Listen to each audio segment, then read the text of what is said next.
At exactly 22:21, on the night of April 8th, 2026, nobody expected what happened next.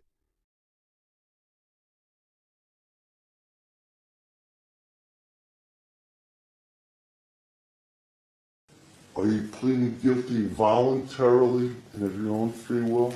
Yes. Police unearthed the remains of 4 women in December, all in their 20s.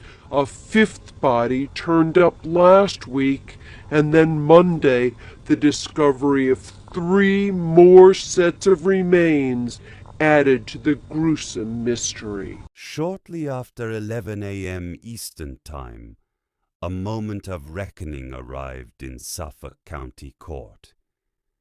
Judge Timothy Mazzei took the bench. The room fell silent, and then, one by one, the names of the dead were spoken aloud.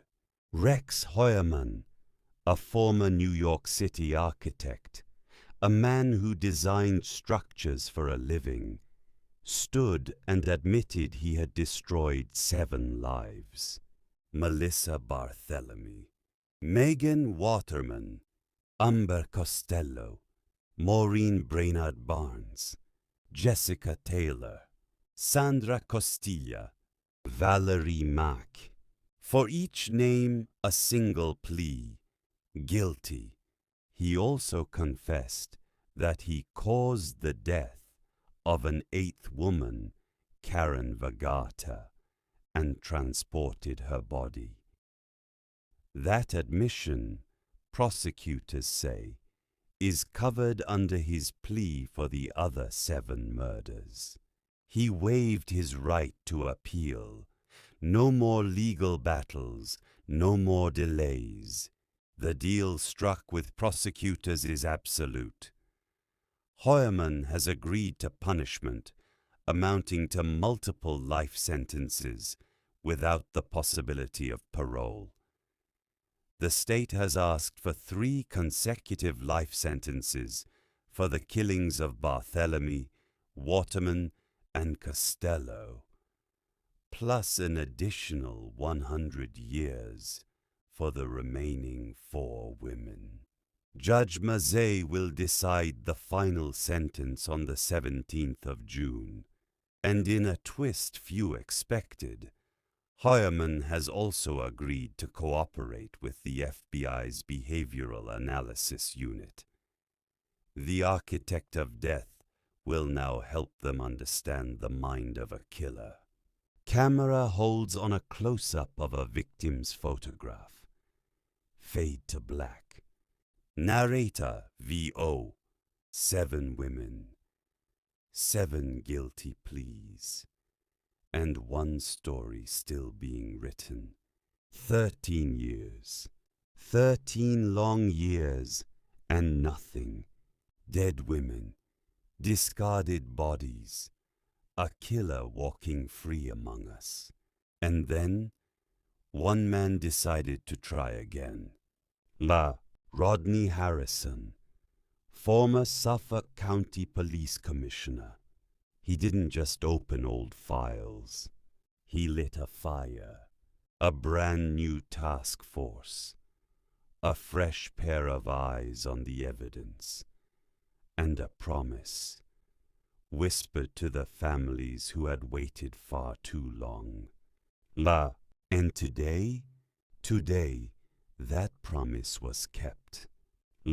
Rex Heuermann, a respected architect, a man with a family, a house in the suburbs, stood in a courtroom and admitted to murdering 7 women. 7, and 1 more, an 8th, Karen Vagata. Harrison's words after the hearing said it all. Being able to bring some type of comfort, knowing that this case is behind him, knowing that he will never see the light of day again. There's a level of gratification. But here's the question that haunts this case. How did it take so long? And the answer lies in a single tip from years ago. 1. A man named Dave Schaller walks into a police station.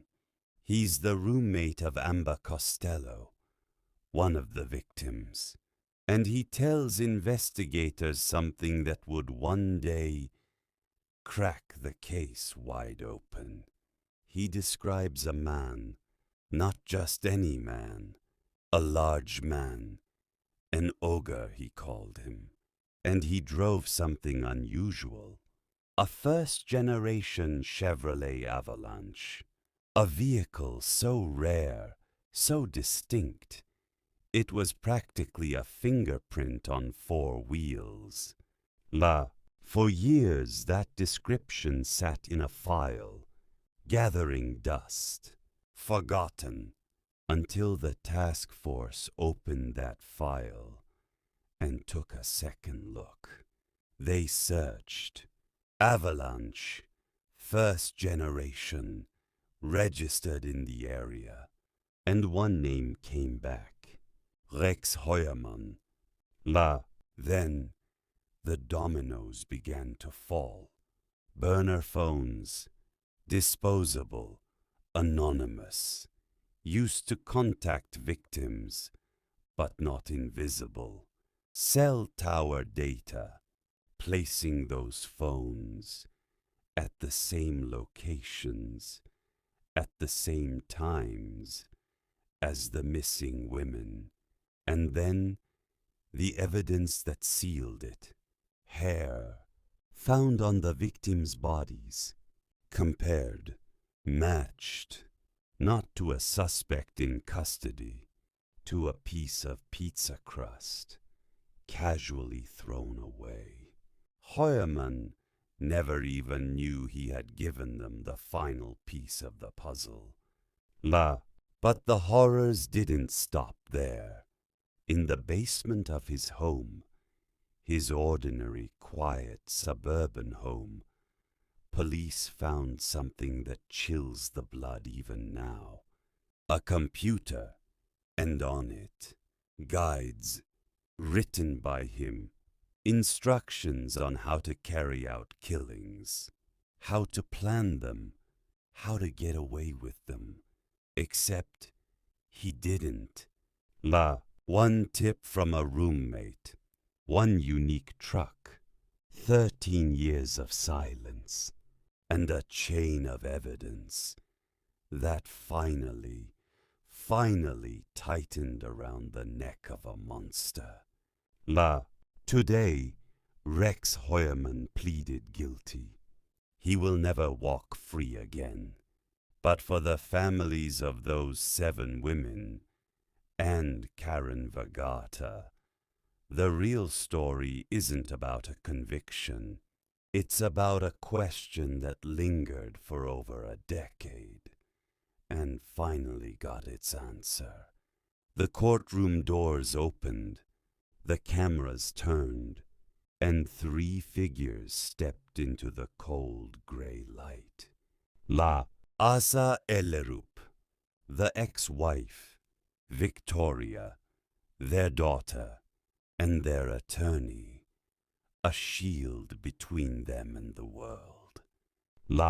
They didn't run from the cameras. They walked towards them, and for the first time, Asa Ellerup spoke. Her voice was quiet, almost fragile. My thoughts and prayers are with the victims and their families. A pause, a breath. Their loss is immeasurable, and the focus should be on them in this time and moment. She wasn't defending herself. She wasn't defending him. She was simply asking for one thing. I ask that you give some privacy to my family as they navigate through this very difficult time. But then, A reporter's voice cut through the silence, a question sharper than any knife. How could you not have known? La, for a split second, frozen in the camera flash, her face said everything words couldn't. Pain, shock, a wound ripped open again. La, before she could speak. Her attorney stepped forward, a hand raised, a voice firm. She will not answer that question. And then, a truth laid bare for the world. Prosecutors have already investigated. The murders happened while she was away from the family home. La, away. She wasn't there. The monster wore his mask, and she never saw behind it. La, in 2023, when Rex Heuermann was arrested on suspicion of murdering a string of women, Asa Ellerup filed for divorce. Last month, that divorce was finalized. Ink on paper, a signature, and the chapter closed. La, a house stands empty now, a marriage reduced to a legal document, a family shattered, not by guilt, but by the unimaginable horror of living beside a secret. La, and as the cameras clicked and the microphones retreated, Asa Ellerup walked away, still standing, still breathing, but carrying a weight no courtroom could ever sentence someone to bear. A courtroom. A monster has just confessed. 7 murders, 8 lost souls, a lifetime behind bars. The world exhales. Cameras click. Reporters pack their bags. The story is over. Or so everyone thought. Ma, because just minutes later, outside the courthouse, a man in a dark suit steps up to a cluster of microphones. He is not the killer. He is the killer's lawyer. And what he says next, no one saw coming. Ma, my client, he begins, will be cooperating with the FBI. A pause. The crowd leans in. The Behavioral Analysis Unit. Ma, the Behavioral Analysis Unit. The same unit that profiles serial killers. The same unit that studies the darkest minds to ever walk the earth. And now, they will sit across a table. From Rex Heuermann. Ma, think about that. The hunter becomes the subject. The architect of death becomes a blueprint for understanding evil. Why did he do it? What was he thinking? How did he choose them? How did he hide for so long? Questions that haunted investigators for over a decade. Now the killer himself might answer them. Ma, the lawyer continues, his voice almost admiring, not of his client, but of the people who caught him. They deserve all the accolades. They went down hundreds of rabbit holes. And when you look at the amount of evidence and you connect the dots. He pauses. They really did a great job. Ma, hundreds of rabbit holes, dead ends, false leads, years of darkness. And yet, one by one, they connected the dots. A truck, a phone, a pizza crust, a strand of hair, a monster, hiding in plain sight in a quiet suburban home. Now caught, Ma, and then the lawyer drops one final bombshell, a sentence that hangs in the cold air long after he says it. Ma, he will likely have something to say at his sentencing. Ma, something to say. The man who took 7 lives. The man who wrote guides on killing. The man whose basement held secrets no one could imagine. He wants to speak. Ma, the lawyer calls it one word. Cathartic. Ma, cathartic. For a killer to confess. For a predator to unburden himself. For a darkness to finally speak its name aloud. Ma, so now the FBI waits. A sterile room, a table, 2 chairs. On one side, men and women who study evil. On the other side, a man who lived it. Ma, and the question that remains, what will he say? What secrets are still buried? And why, after all this time, is he finally ready to talk? Ma, music swells, low and ominous. A heartbeat, then silence. Ma, the architect is ready to teach, and the world is about to learn. What kind of monster can hide behind a human face? A deal was made today, not in the shadows, not in secret, in open court, under the cold fluorescent lights, between the state and a killer. The Suffolk County District Attorney's Office just released a statement. It's clinical, legal, precise, but read between the lines, and you'll see something far darker. Rex Heuermann stood before the judge, and he admitted to everything. 3 counts, murder in the 1st degree. For 3 women, Melissa Barthélemy, Megan Waterman, Amber Costello. But he didn't stop there. 4 more counts, murder in the 2nd degree. For 4 more souls.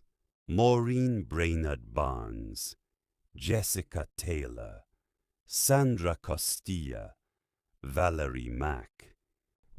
7 names, 7 lives, 7 families shattered. But the plea deal revealed something else. An 8th name, Karen Vergata. He admitted to causing her death. He admitted to transporting her body. But she was never part of the original charges, so they made a deal. In exchange for Heuermann's admission to the murder of Karen Vergata, this additional murder is covered by Heuermann's plea to the murders of the 7 charged victims. Legal language, cold, efficient. But what it really means is that Karen Vergata's family finally got the truth. No trial, no uncertainty. Just a monster saying the words they waited decades to hear. Now the punishment. 3 consecutive life sentences, without the possibility of parole. For Barthélemy, for Waterman, for Costello. 3 cages, 1 man, no way out. And then, as if eternity wasn't enough, 100 more years, stacked on top, for Brainerd Barnes, for Taylor, for Costilla, for Mack. 100 years. A sentence that reaches far beyond a human lifespan. A message. But the final word hasn't been spoken yet. Judge Timothy Mazzei will deliver it on the 17th of June. That day, in that courtroom, the gavel will fall, and the deal will become destiny. Until then, Rex Heuermann waits, in a cell, with nothing but time, and the ghosts of 8 women.